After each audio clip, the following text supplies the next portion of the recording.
寿喜烧又叫厨烧。它作为最具代表性的日本传统美食之一，来了日本之后应该怎么选店？其实你可以像我一样，盲选这一家就对了。它也是目前日本寿喜烧界的天花板。我就很想知道，开了138年的店，为什么还能开？今天的东京下起了小雨，就像输了竞技赛的我，早上起来好好刷牙。又到了吃寿喜烧的日子啊！金办这家店不仅特别老，而且日式服务做得巨好，这可能也是它贵的原因。すみません、6です。30多。哎，ありがとうございます。整个过程会有很多姐姐服侍你，所以第一次来也不用紧张。我们预定的是他们家最好的吉上和牛，一盘肉32000元32000就这么多，以及一堆摆盘很好看的小菜。第一盘叫做小西物，主要是一些凉菜，这个炭烤血子很好吃，又上了一小盘刺身，老三样鲷鱼、金枪鱼和章鱼，生鱼片也是传统日料里的一个必要环节。吃完这些，阿姨就会开始准备寿喜烧了。关东的寿喜烧做法很简单，就是在热锅里面倒入寿喜烧料，关西的话还会在盘子里面刷一层糖。现在空气里都弥漫着汤汁的甜味，它那个肉展开有这么长，你会看着这个肉慢慢冒泡鼓起来，然后从粉色慢慢变成棕色，等到肉只剩一点粉色的时候，就会放到蛋液里给你端过来。第一盘原汁原味，只有鸡蛋跟牛肉，我已经吞了无数次口水了。因为它那个肉的雪花，所以这个肉吸起来特别顺滑，再裹满鸡蛋液，你就算没有牙也可以吃得很开心啊！怎么可能？我们还是要爱护好自己的牙齿。继续吃饭，第二片肉按照惯例会加一些蔬菜和最重要的魔芋丝，它就像蚂蚁上树里面的粉条。这一筷子挂满了料汁和油水，你甚至可以再卷一点葱或者牛肉，吞下去之前再送口饭进嘴，直接暴击。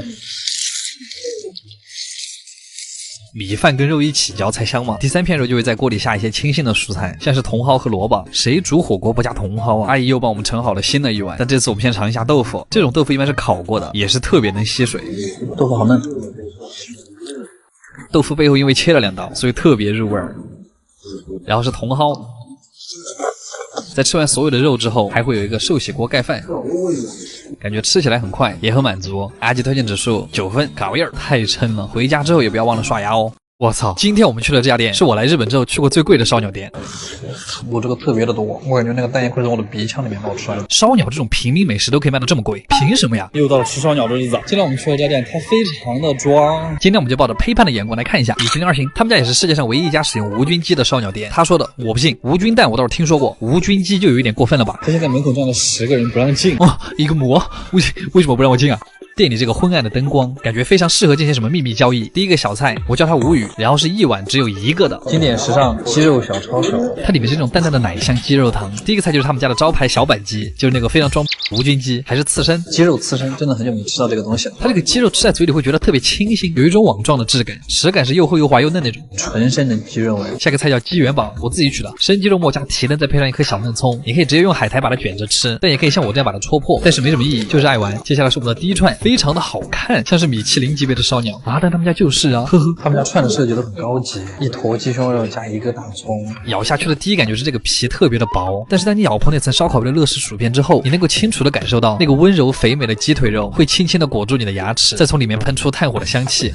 这家店好像还可以，果然冬天还是卤串和在家打游戏比较爽。上了一碗鸡蛋羹，它里面还塞了一块低温调理的鸡肝，就它里面那个芝士还是黄油的味道特别浓，它不像鸡蛋羹的，它是那种黄油慕斯。今天的活到150是一个爱你的形状，非常的爱不起。接着是半熟鸡胸肉，他们家把鸡胸肉烤出了吐司面包的感觉，半熟，其实拼的就是一个滑嫩的程度，我感觉它就是嚼起来一点不费牙齿。这个菜其实还挺高级的，鸡肝吐司，它是把鸡肝磨成酱之后做成糕，吃起来就是又咸又香的鸡肝面包，然后是一个烤土豆啊，大酱说这个土豆培育了15个月啊，这个从科学层面上来讲是可以成立的吗？甜的呀。接下来这个菜好像我们四川的烤豆腐皮啊，但它用的是蓝纹芝士和蜂蜜，确实有点难闻，就是烤豆腐皮界里面的榴莲，然后是一串烤鹌鹑蛋，里面的流心是温热的，有没有人跟我一样好奇？什么鹌鹑的蛋会有这么大？然后是一道鸡腿肉拌萝卜泥的菜，它这块肉中间吃起来像果冻，外面那一层吃起来像鱼肉，它加那种调味过的芥末，又麻又爽。这个是真好吃，好高级的味道。下一盘菜有点奇怪，它是鸡的脊椎后面的肉，怎么吃起来有点像北京的炙子烤肉，那个肉像刮的浆一样的嫩。它是一坨很复杂的肉，逮不出味道巨浓。下面的这个菜大家肯定都比我熟悉，一个提灯上面4盏灯，以前我们咬破一个提灯爆珠4件，现在我们一次咬破4个提灯，那个蛋液会从哪儿喷出来呢？我感觉那个蛋液会从我的鼻腔里面冒出来。吃完之后没有等待的时间，直接上了一个手榴弹，大家把它捏得很紧，这样也锁死了里面的油水。然后是鸡皮，最外圈烤得特别的干，但是里面的胶原蛋白还是保留得很完美，越嚼越有油的味道，鸡油口香糖。然后接下来是我最爱的鸡心，里面那个油水顺着我的大拇指流到了我的袖子里面，非常好。最后一串是我们的血干，我一般会叫它肉棉花或者荤棉花，因为它里面那个姜质真的很柔软。最后的主食是一碗蚕豆饭和一碗鸡汤酱油拉面，怎么主食还有2份？甜品就是小块黄油冰淇淋。这家店吃下来特别的满足。它不像传统的烧鸟店，它像烧鸟怀石，不管是香气、火候还是鸡的质感，我觉得都很好。就是这个价格，阿基推荐指数9.5分，真好吃。今天终于领会到了北海道海鲜的魅力。都说北海道的海鲜在全球都很出名，但是为什么呢？真正在这儿吃了之后才知道，师傅的技艺和食材的好坏原来这么重要。这也是2023年的第一家满分店铺，非常开心。那就一起出发去北海道吧。我们坐的是新干线，走日本的海底隧道过去，坐了6个小时，打了11把排位，赢了1把啊！到了已经晚上10点，第二天早上起来非常有精神。哇，北海道居然一点都不冷。打车直接去店里，门口长这样式儿，感觉随时会有雪女出现。那希望是 SP 雪女，怎么废話讲那么多？そうですね。予約した量です。12時半で。啊，这是今天的大酱，还有点帅，店里安静的恐怖。说话，点的是他家的omakase course。第一个菜，海苔拌的金枪鱼肉末，下面是海贝酱油或者紫姜末和葱一块吃，黏糊但是鲜甜。还有山药。接着是日本队的代表果冻生白子，它其实看起来像老花，但是吃起来更像鸡肾。它这一口下去，满满的流动的蛋白质，胆固醇式的奶香，让人不禁觉得这部比生蚝更补，好像只有新鲜的白子才会有那个奶味儿。接着是老朋友刺身小拼盘，所以回到北海道的海鲜为什么那么好吃？查了一下，很简单，因为北海道是一个被3大海洋围绕的地区，所以这里的海水特别冷，因此鱼的脂肪就比较高，那么肥鱼就很香，跟和牛卖的贵是一个道理。先来一块刺身，对于口感的最高评价，粉加多了的龟苓膏，白雕一般是蘸咖喱盐，需要激发一下它的鲜味儿。粉雕就裹着紫苏花吃就可以了，它这个肉居然是脆的，有点像凉拌鱼皮那个口感。接着是活章鱼拌鱼干，拌着姜末和洋葱一块吃，你就当是在吸四川凉粉。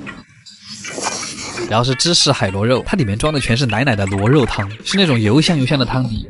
接着是海鲜蒸蛋，怎么还没上寿司啊？不过你不要看这一碗很小，里面塞了虾仁、鲍鱼、蟹腿、鱼子和干贝，就像是一碗海鲜版的佛跳墙。但是小心烫嘴，再来一块鲷鱼西京烧，说白一点就是甜口的烤鱼，筷子轻轻一夹就碎开，像极了爱情。接下来这个好像还挺厉害，蟹腿芝士泥混合物，可以看到满满的蟹腿鲜味，是种很温柔的蟹肉味。吃完这个亲一下口，终于到寿司了，我真的好饿啊！第一块甜鲷，好漂亮的淡粉色，用肉身蘸一点咖喱盐，米饭和盐都是用来激发鲷鱼本身的味道，直接香到脱粒。一般在这种店，到了寿司环节，上菜都会变得很快，上一块刚吞下去，第二块就来了，金枪鱼背身，上面切了很多刀，是为了锁住酱油，下面的米饭只有一丁点，甚至看不到。这个是北海道特产的甜虾，纯生，为了还原最好吃的甜味儿，中间是一溜芥末，我特别喜欢这个，是一种黏糯的鲜甜。然后是鱼子军舰，我其实有点吃不来。QQ 爆珠，下一个贝柱寿司，拿着像坨胶泥，它这个肉真的很厚，嚼开之后那股甜味就会扩散出来。竹夹鱼寿司又叫阿基寿司，改刀改得很漂亮，上面是姜末和小嫩葱，还刷了一点臭橙醋。上了一碗味增汤，喝一口继续。粉色的这个是狮鱼，它的油脂很丰富，入口就是软糯回甘。我建议什么都不蘸。最后一块一般是最高级的黄金海胆，看这个成色就知道，成块的海胆没有塌掉，没有化开，都不舍得吞。一般吃寿司的最后会有个厚蛋烧和一个撑饱的寿司，这2个下肚，你就会获得至高的满足感。最后的甜点是芥末冰淇淋，就是冲鼻辣辣的口感。这家店总体来说都特别的好，而且这个价格也是他拿满分的一个原因，可以带上自己喜欢的人一起过来吃。阿杰推荐指数10分，嘎样。我吃了3片它那个大肉，我现在就是一个非常的后悔。自从我来了日本，就吃了非常多的便当，但是从来没有吃到过像今天这样的。什么呀？肘子肉，太噎了。今天在油馆看了一家特别劲的店，据说它是一家专门为大胃王设计的便当店，店长甚至还开启了一个挑战，如果你能顺利吃下这个2间的便当，就可以迎娶他的女儿。啊，怎么可能？这家店现在在油馆上面也特别的火，不仅是因为它量大，其实主要是因为它便宜。有多便宜？待会儿对比一下你们就知道了。今天我们来的地方是龟户，今天我们还特意找了个大胃王，林华，注意看，他今天特地穿了一件宽松的衣服，看来他并不打算保留任何实力。我以前在学校门口点了半截面，被同学笑了1学期。这个就是他们家的店面，非常的朴素，门口的横幅就写着寻求挑战1公斤便当的人。店里的便当也非常直接，想吃什么都可以直接拿起来看。我发现它种类异常的丰富，价格和重量也写得很清楚，有鳗鱼炸鸡厚蛋烧，也有生姜火腿可乐饼，还有这种炸鸡超厚肘子肉，还有这种大阪烧、炸鸡、章鱼小丸子。七龙珠可还行哦，它甚至还有这种350日元的超低价区，折合人民币才19块。这种陨石饭团也很硬。我今天要挑战的就是这个肘子肉。これ一つお願いします。じゃあ2000円でお願いします。はい、ありがとうございます。真实的1公斤哦，拿在手里像提了一个铅球。为了吃他们家，我已经3天没吃饭了，想看一下我能吃掉多少克，所以还专门准备了一个秤。好大的小区。到家我们先要给便当加热，但是你猜怎么着？嘿嘿，他那个底盘直接被压死，笑死。那个微波炉根本转不动它。但是不管37217928，废话说太多，我们开始吧。这个总共是5片肘子肉和4坨炸鸡，中间还有一条炸虾，一点咸菜。它这里面的菜都是今天早上用新鲜食材做出来的，所以我们先尝一下鸡块，看是不是真肉。是真肉。它这个炸鸡应该怎么形容？其实没有很多淀粉，但它就是有点像跑了1000米之后的我，软了，比我想象中的更扎实。不能说难吃，就是有点噎人。来，我们便当的重头戏，肘子肉，它真的是很厚的一片，感觉它在扯我的筷子。哦，好日本的味道，特别的照烧。先说感受，好吃，特别的肥，像咸烧白的加厚版，但是它是日式照烧的口味，又咸又甜。当你把它里面的油嚼出来的时候，你就会很想刨饭。但是这种快感也仅限于2片肉之内。当你吃第3片的时候，你会感觉你的整个食道都挂满了猪油，非常独特的体验。换个口味，吃根炸虾，虾肉本身还是嫩的，就是外面的淀粉已经软了。接下来我们直接快放吧。谁能替我把这期视频拍完啊？我们来看一下我们刚才吃了多少，还剩多少。肉的话只剩2片肘子肉和一个虾尾。你吃了300克、200克、270克，你还称了半斤，骗人！好的，我们现在在此宣布挑战1000克便当，大失败。再看一下大胃王吃了多少，吃了124克哎。所以我们到底在挑战什么呀？无语。当然吃不完的我们还是要打包回去继续吃，不能浪费，家人们。今天的视频非常愉快，而且推荐指数7分，嘎威尔。